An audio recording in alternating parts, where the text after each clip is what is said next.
Чичо! Маше, не може ли тая работа малко по-тихо? Не може, Чичо! Има тихи места. Явно. Обаче има и силни. Вот.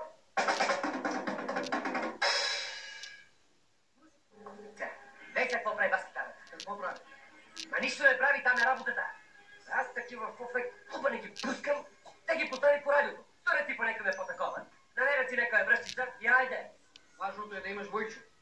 О, мара Вагоше, Войчо. Ама личи! Кога можеш, можеш. А кога не можеш, не Войчо, ами на Войчо ти, Войчо му да дойде. Така ли е, Гоше?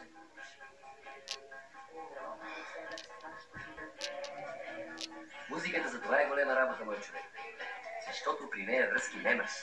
Тука може, ама при музиката не. Така ли е, Гоше? Представяш ли си, папа? Представяш ли си един Луис Армстронг с връзки? Идва Войчо и започва да му надува тромпета. Да, бе.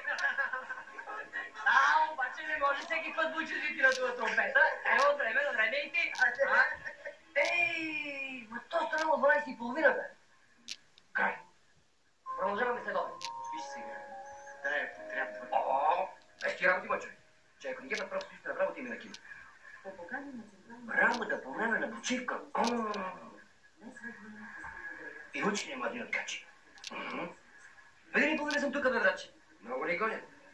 Раз, два, три, четири, не бързай, четири. Така. Има напредък. Напредък има, но няма вдъхновение. Вдъхновение няма. Размах. Повече размах. Сега не. Не сега. За днес е достатъчно.